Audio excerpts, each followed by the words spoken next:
For cheap gold, items and other boosts for Diablo 4, visit aoeah.com.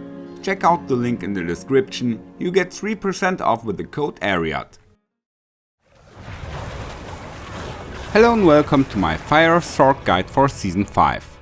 Unfortunately, we can no longer make the Mage immortal, because the Flame Shield cooldown now only starts when the effect has worn off, but we can still do a lot of things like before. Although we have to play a little more careful, and we should also pay attention to armor and life points this time. But at least we get a decent damage boost this season. In the skill tree not much has changed, but we will now make use of all our skills. In Season 4 you only could use Firebolt, Firewall and Flame Shield if you didn't want to interrupt your Immortality. This season we will cast Frost Nova and Teleport much more often again, and the Deep Freeze ultimate now also makes more sense. Optionally, you can also put the Ice Armor instead. What's really new in the skill tree? The 3 points in Hoarfrost and Precision Magic. In the enchantment slots I have put Firebolt and Frostbolt this time. The Paragon system is also very similar to before, but this time we are trying to take a bit more life. Basically, we don't have anything new here, but we should know that the legendary node Burning Instinct got capped at 80% and the scaling of intelligence has been increased, so we need much less critical strike damage on the equipment now.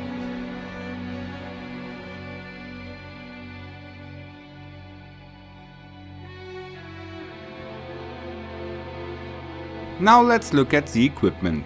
First the Unix and Uber items.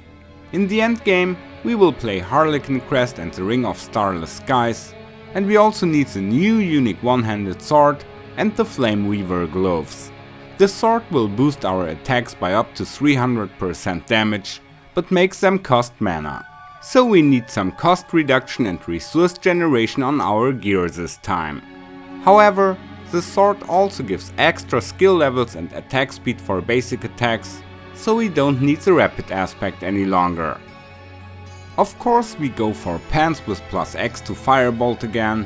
Together with Shaco, gloves and the new sword, an incredibly high maximum skill level of 31 is now possible. The extra ranks for Flame Shield and the duration tempers are no longer important, but can still be useful. We should also temper chance to freeze unlucky hits on chest, pants and shoes. As a mage, you will easily get the resistances to maximum, but you'll probably need some armor affixes. On the focus we temper attack speed for pyro skills and the chance for additional firebolt projectiles. The ring should add attack speed and make enemies vulnerable on lucky hit. Further, lucky hit chance is nice, but damage, intelligence or even life can also be okay for the first. In addition to resource generation or cost reduction, we can also temper pyro attack speed on the rings or fire damage over time.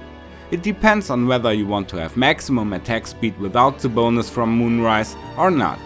On the amulet, extra levels for the passive skills Inner Flames and or Hoarfrost would be great, as well as attack speed or cooldown reduction. Here we play the aspect of adaptability and temper resource generation and fire damage over time.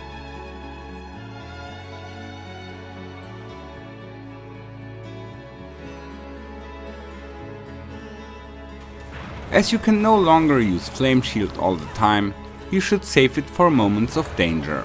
And in emergency, you still have Deep Freeze, can freeze monsters with Frost Nova, or simply teleport away.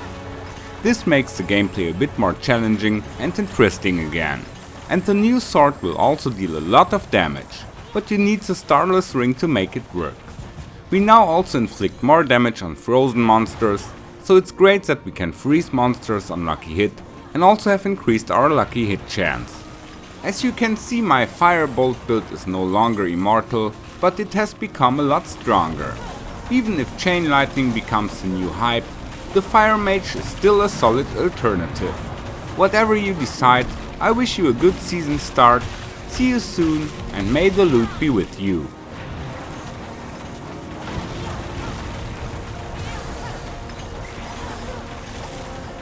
Follow me.